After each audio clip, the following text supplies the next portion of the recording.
अस्सलाम वालेकुम dear students, उम्मीद है आप सब खैरियत से होंगे। आज का हमारा लेक्चर है halogenation of alkenes, addition of halogens to alkenes. Alkenes के अंदर हेलोजिन्स ऐड किए जा रहे हैं।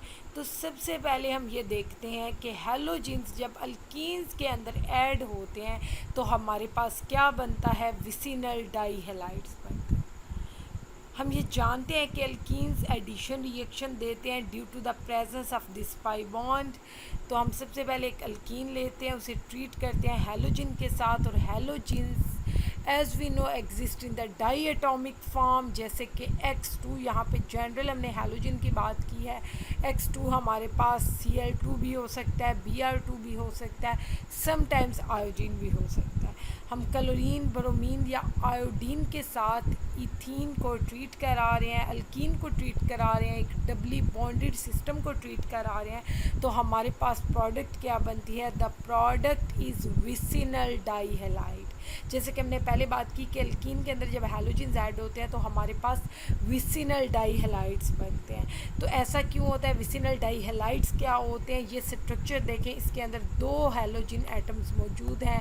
एक एक्स हमारे पास एक कार्बन के साथ अटैच है और सेकंड एक्स जो है वो एडजेसेंट कार्बन के साथ अटैच है, क्योंकि ये दोनों कार्बन्स पहले डबली बॉन्डेड थी, इन दोनों का आपस में डबल बॉन्ड था। तो अब इन दोनों के अक्रॉस जब हैलोजिन्स ऐड हुए हैं तो एक हैलोजिन एटम एक कार्बन के साथ अटैच हो जाता है और दूसरा हैलोजिन एटम एडजेसेंट कार्बन के साथ सेकंड कार्बन के साथ अटैच हो जाता है। तो जब हमारे पास विसिनल पोजीशंस पे दो हैलोजिन्स अटैच होते हैं तो इस सिस्टम को हम कहते हैं विसिनल डाईहेलाइड।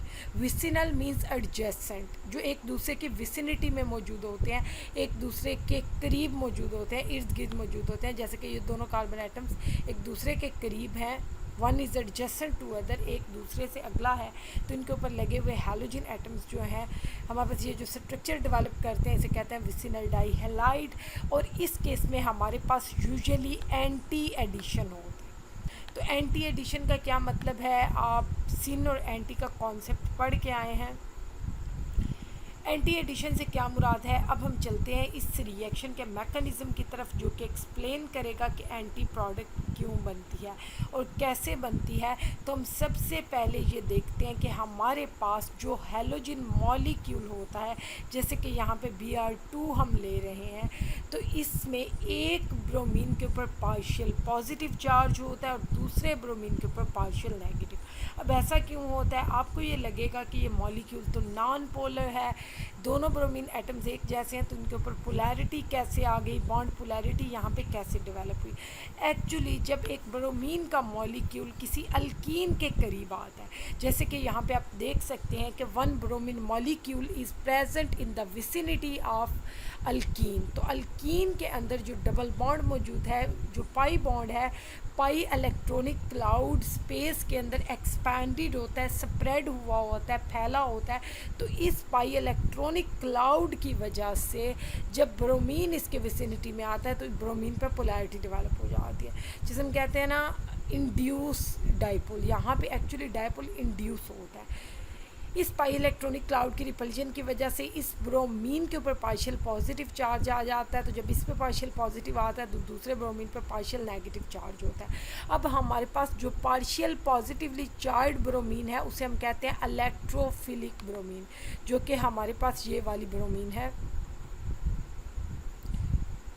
तो ये ब्रोमीन क्योंकि थोड़ी सी इलेक्ट्रोफिलिक इन नेचर हो जाएगी, तो क्या होगा, अल्कीन का जो पाई बॉन्ड है वो एज अ न्यूक्लियोफाइल एक्ट करता है। इसको समझाने के लिए ऊपर हमने क्लियरली लिखा हुआ है एक न्यूक्लियोफाइल को, तो यहाँ पे आप देख सकते हैं यहाँ पे अल्कीन का जो पाई बॉन्ड है वो एज अ न्यूक्लियोफाइल एक्ट करेगा, तो वो इलेक्ट्रोफिलिक सेंटर पे जो कि ब्रोमोनियम आयन या ऑलमोस्ट ब्रोमीन पे पार्शियल पॉजिटिव चार्ज है उस पर अटैक करेगा।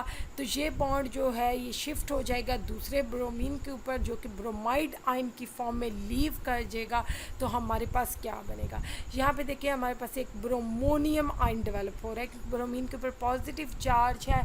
तो इस स्ट्रक्चर को हम कहते हैं, इस सिस्टम को हम कहते हैं ब्रोमोनियम आयन जनरली अगर हम हैलोजेंस की बात करते हैं तो ये हेलोनियम आयन था, लेकिन क्योंकि ब्रोमीन अटैच है तो इसे हम ब्रोमोनियम आयन कहते हैं। अब इस आयन के अंदर आप देख सकते हैं कि हमारे पास कार्बन की टेट्रावेलेंसी भी सेटिस्फाई है और उसके साथ साथ ब्रोमीन का ऑक्टेट भी कंप्लीट है। इसके पास 2 बॉन्ड पेयर्स और 2 लॉन पेयर्स मौजूद हैं, लेकिन स्टिल ब्रोमीन के ऊपर पॉजिटिव चार्ज है। ऐसा क्यों है? सेकेंडली हम ये देखते हैं कि हमारे पास एक ब्रोमाइड आयन जो कि लीविंग ग्रुप की फॉर्म में लीव किया था वो यहाँ पे मौजूद है इन द प्रोडक्ट। तो क्या होता है, हमारे पास ये जो ब्रोमोनियम आयन डेवलप होता है ये एक 3 मेंबर्ड रिंग है जिसमें ब्रोमीन एटम के ऊपर पॉजिटिव चार्ज है। तो ब्रोमीन क्योंकि हम जानते हैं कि एक इलेक्ट्रोनेगेटिव एलिमेंट है, तो इलेक्ट्रोनेगेटिव एटम के ऊपर पॉजिटिव चार्ज का होना अनस्टेबिलिटी की अलामत है। ये स्टेबल नहीं है सिस्टम। तो क्या होगा, ये रिंग एक तो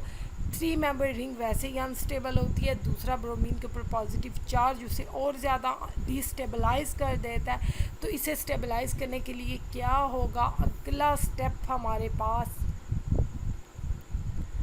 स्टेप परफॉर्म होगा। वो यहाँ पे जनरल बात करता है कि अगर हम क्लोरीन लेते हैं तो हमारे पास क्लोरोनियम आयन होता, अगर हम ब्रोमीन लेते हैं तो ब्रोमोनियम आयन, अगर आयोडीन लेते हैं तो आयोडोनियम आयन डेवलप हो जाता है। तो हम इस मैकेनिज़्म को देखते हैं। फर्स्ट स्टेप क्या था, जब हम हैलोजेंस को अल्कीन के अंदर ऐड करते हैं तो फर्स्ट स्टेप होता है electrophilic attack form halonium ion. Alkene का पाई बॉन्ड हैलोजन के एक एटम के ऊपर अटैक करता है और सेकंड एटम जो है वो as a living group negative charge लेके लीव कर जाता है। तो हमारे पास डेवलप होता है हेलोनियम आयन। क्योंकि जनरली हमने एक्स लिया है, कोई भी हैलोजन हो सकता है, क्लोरीन, ब्रोमीन या आयोडीन। तो हमारे पास जो डेवलप होने वाला हेलोनियम आयन है, अब हेलोनियम आयन एक अनस्टेबल इंटरमीडिएट है। तो हमारे पास प्रोडक्ट क्या बनेगी और कैसे बनेगी, सेकेंड स्टेप के अंदर ये जो हैलाइड आयन है ये इस हेलोनियम आयन की रिंग को, इस सिस्टम को ओपन कर देता है। कैसे? हैलाइड आयन जो है वो अटैक करेगा कार्बन के ऊपर और ये बॉन्ड जो हैलोजन का, क्योंकि हैलोजन का बॉन्ड दोनों साइड से कार्बन के साथ बना हुआ है, एक कार्बन के साथ तो वो इलेक्ट्रॉन ले के बॉन्ड बना रहा है, जबकि दूसरे कार्बन के साथ अपना लॉन पेयर दे के बॉन्ड बना रहा था हैलोजन। तो इस वजह से हैलोजन के ऊपर पॉजिटिव चार्ज था। अब जैसे ही हैलाइड आयन कार्बन के ऊपर अटैक करेगा तो ये हैलोजन अपना लॉन पेयर वाला पेयर वापस ले लेगा, जो कि इसने पहले बॉन्ड पेयर की फॉर्म में कार्बन के साथ बॉन्ड अपना बनाया हुआ था, उस लॉन पेयर को डोनेट करके। अब ये बॉन्ड वापस शिफ्ट हो जाएगा तो हमारे पास क्या सिस्टम बनेगा, हमारे पास ये एक प्रोडक्ट डेवलप होगी जिसमें दोनों एडजेसेंट कार्बन एटम्स के साथ एक एक हैलोजन अटैच है और किसी के ऊपर भी कोई चार्ज नहीं है। क्योंकि ये जो पॉजिटिव चार्ज था ये इस बॉन्ड पेयर के हैलोजन के ऊपर शिफ्ट होने की वजह से ख़त्म हो गया और इस हैलाइड का, उसके नतीजे में क्या होगा, कार्बन पे पॉजिटिव चार्ज आ जाना चाहिए था, लेकिन जैसे ही हैलाइड आयन अटैक करता है कार्बन के ऊपर तो वो भी बैलेंस हो जाता है, पॉजिटिव और नेगेटिव ख़त्म हो जाते हैं। एक और बात जो आपने यहाँ पे याद रखनी है, एक तो है विसिनल डाईहैलाइड की फॉर्मेशन, दूसरा ये है कि आपके पास जो एक्स नेगेटिव होता है वो हमेशा अपोजिट साइड से अटैक करेगा, बैक साइड से अटैक करेगा, क्योंकि दूसरी साइड से रिंग बनी हुई है, उधर से अटैक के चांसेस ही नहीं है। उस साइड से रिंग ओपन हो जाएगी और हमारे पास एक प्रोडक्ट बनेगी। इस प्रोडक्ट को हम ट्रांस प्रोडक्ट भी कहते हैं क्योंकि दोनों हैलोजेंस जो हैं वो एक दूसरे से अपोजिट पोजीशन पर बिल्कुल लगे हुए हैं। अब हम इस रिएक्शन को स्पेसिफाई करते हैं, इस मैकेनिज़्म को स्पेसिफाई करते हैं, ब्रोमीन को Br2 को प्रोपीन के अंदर ऐड करते हैं। हमारे पास जो रिएक्टेंट स्पीशी है अल्कीन है वो प्रोपीन है और प्रोपीन का जब Br2 के साथ रिएक्शन होता है तो उसी तरह से पहला स्टेप होगा इलेक्ट्रोफिलिक अटैक होगा, जिसके नतीजे में ब्रोमोनियम आयन डेवलप होगा। तो इलेक्ट्रोफिलिक अटैक की होप्स आप लोगों को समझ आ गई होगी।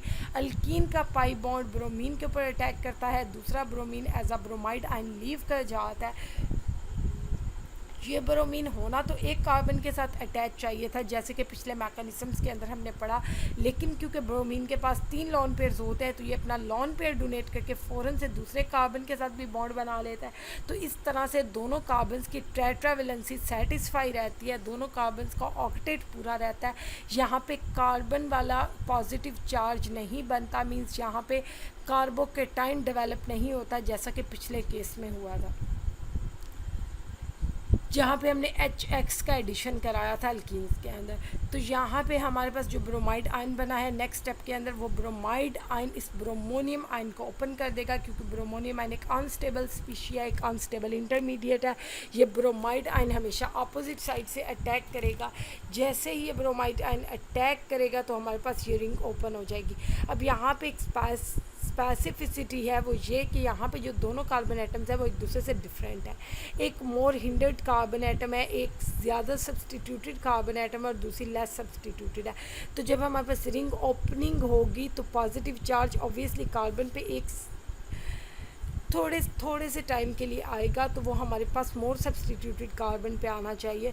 तो ये वाली कार्बन है, तो इसका मतलब है कि रिंग ओपनिंग इस साइड पे होगी, जिसके नतीजे में यहाँ पे ये जो कार्बन है उस पर थोड़ी देर के लिए पॉजिटिव चार्ज आएगा, फ़ौरन से ब्रोमाइड आयन अटैक करेगा, हमारे पास एक ट्रांस प्रोडक्ट बनेगी जिसका नाम है 1,2-डाइब्रोमोप्रोपेन। तो इस केस में हमेशा हमारे पास ट्रांस प्रोडक्ट्स बनती हैं। This was all about the addition of halogens to alkenes. Alkenes के अंदर हैलोजेंस किस तरह से ऐड होते हैं और क्या प्रोडक्ट बनती है। हमेशा अल्कीन के अंदर जब हैलोजन ऐड होंगे तो विसिनल डाइहैलाइड्स बनेंगे, क्योंकि अल्कीन क्या है, दो एडजेसेंट कार्बन एटम्स के दरमियान डबल बॉन्ड है, और वो डबल बॉन्ड जब ख़त्म होगा तो उन्हीं दो एडजेसेंट कार्बन एटम्स के ऊपर, उन्हीं दो विसिनल कार्बन एटम्स के ऊपर हैलोजन एटम्स लग जाएंगे। तो इस तरह उसका नाम हो जाएगा विसिनल डाइहैलाइड। और विसिनल डाइहैलाइड की फॉर्मेशन के अंदर हमेशा ट्रांसफॉर्मेशन होती है, क्योंकि एक साइड पे रिंग बन जाती है 3 मेंबर्ड रिंग, और अपोजिट साइड से हमेशा ब्रोमाइड आयन अटैक करेगा, जिसके नतीजे में ट्रांस प्रोडक्ट बनेगी। तो इसी के साथ हमारा लेक्चर ख़त्म हुआ। अगर आपको लेक्चर पसंद आए तो अपने फ्रेंड्स के साथ शेयर करें और चैनल को सब्सक्राइब कर लें, ताकि आपको लेटेस्ट वीडियोस के नोटिफिकेशंस मिलते रहें। Wish you good luck. Allah हाफ़िज़।